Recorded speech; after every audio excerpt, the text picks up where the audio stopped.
$1.6 trillion, and I believe that almost 1 trillion of it is, you know, 1 trillion of it is a certain gender, you know, but yeah, like you it's said, it's like it's a scam. It's a scam. They know how to unlock. Which gender though? Woman. They know how to. Lord. They know how to unlock. They know how to unlock the. Let me tell you where I disagree. I'm sorry, I don't mean to cut you off. So I heard you mention that it starts with the parents, but you have to understand. First of all, some people don't have parents, and let's say it is a household with a parent. That person might be working 8, 9, 10 hours and might not be home to be able to teach their kid what they do.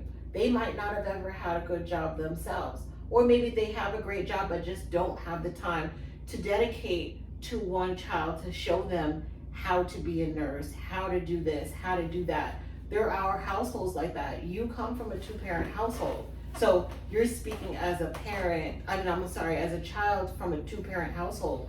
There are people who don't have the parent present. There's people who don't have parents. There's people that are raised by grandparents who might not have been educated themselves and don't have those skills, might have had a trade job or something that's not teachable at that point. Maybe they worked in a coal mine. Who does that?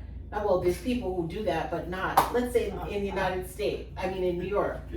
Right. But, we're talking about in a more, what's the appropriate word for this? In a more populated state, in New York. A job that my grandparents might have done might not even be a job that exists anymore. So to have parents or grandparents or whoever is raising you, because a parent can be anyone, it doesn't have to be a birth parent. So your parent raising you or teaching you to do something that, and even if they have a job that is something that is still happening right now, it doesn't even mean that that's what you want to do. So I'm not disagreeing in the fact that, it is good for your parents to input love and attention to you and show you how to do things and teach you how to do things, even ultimately if that's not what you want to continue to do.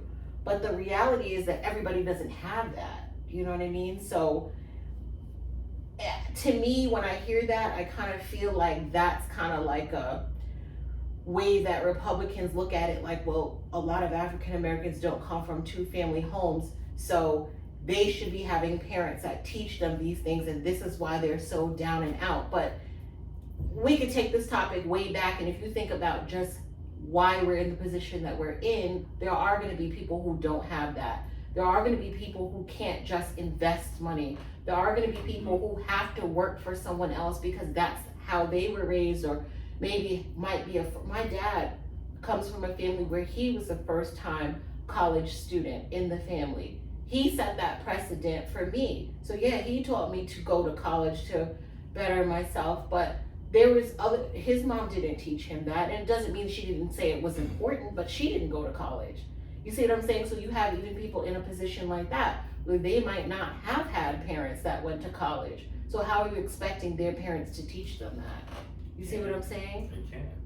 Yeah, well, like our parents, like, okay, there's a certain level of what our parents teach us, basic fundamentals, and I think it would, for most kids to be in the best position, I think parents should set them up financially, like, okay, here's a business, here's investment money to work in. That's a great thing, yeah. So, like that but child. Can they do it? That's a bigger question. That's a bigger issue. If you can't do it, why are you even having kids in the first place? And then also, like you say, okay, parents can't, parents don't teach them everything, but parents don't teach us how to have sex, and we still learn. Well, that's a different thing. I look at that more like a bodily function. No one teaches you how to go to the bathroom either. But wait, they don't? We're talking about potty training, where to go to. No, they teach you where to go to the bathroom, but not how. Letting it out your body is not something that needs to be taught. I'm like, where to go? The potty is where you need to go. kids start off in the closet in their diaper. Don't you? Have you ever seen a kid go into the closet because they don't want to? You see what I'm saying? The appropriate thing to do is to tell them, no, we go to the bathroom. We're not going in the closet. We're not gonna stand behind the curtain and hide. So. Okay, all right. So that's your number one, student loan. Like we disagree on that.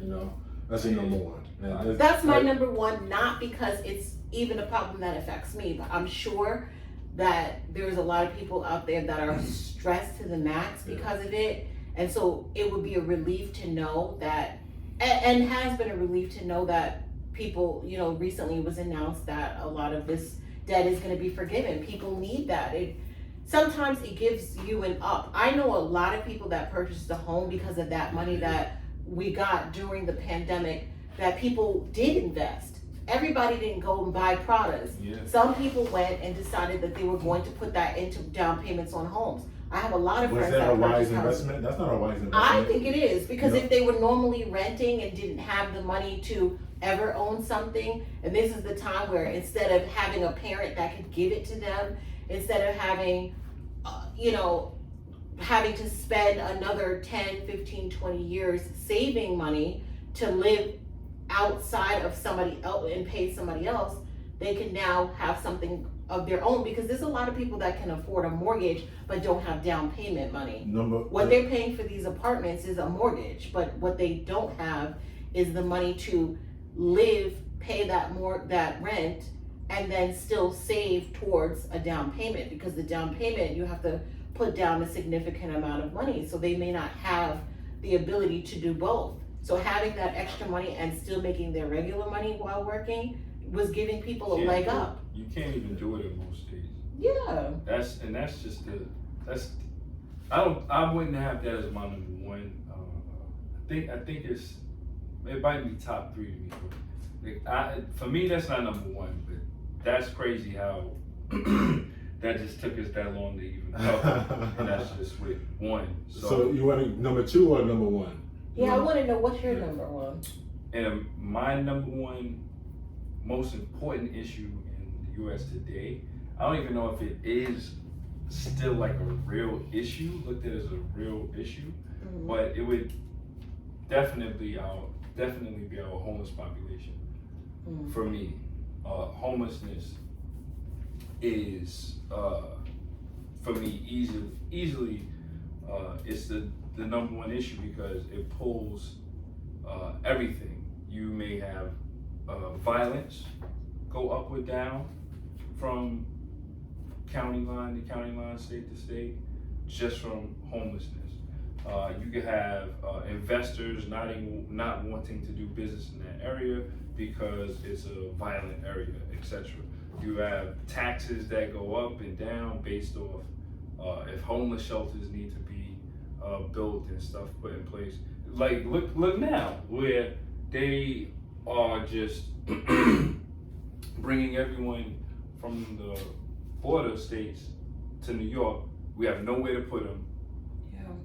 They won't stop doing it. They just keep coming. They keep coming up with ideas, but they still ain't find ideas for the first 100,000 that came. So you're putting money into that, but you don't have money to fix up NYC's homeless population, or California's famously known population, or even Houston. When I was down in Houston, and it was from one block, 10 feet right here was where Bill lived and all the doctors and stuff. You took 5 steps and it was dumpster fires. And I was like, yo, man, I thought I stepped into some Freddy Krueger shit. I'm looking down the street and it's just homeless dumpster, like homeless people. I swear to you, because it was just, the block got dark and it was just flames. And I'm like, wait a minute, where am I? And I called Bill and he's like, yo, yeah, you can't make certain lefts downtown. This was, he was downtown Houston, like right by who's that, the Astros? Astros. He's right by there. But all what you can't see from like TV, that's all like just violent and homeless people. And then like two blocks over is where Billy are. So it's just, I think it's like a silent problem that pulls on everything, like homelessness, sex offenders, not having this type of a system in place where to keep kids safe, school zones, because working at social services, the homeless community is also technically part of like the sex offender community because they're displaced. Also, certain offenders levels, all levels really, like they can't live next to certain schools, they can't be next to certain churches, they can't be next to certain institutions, they have to be within like certain radiuses. So technically they're also thought about in that homeless number.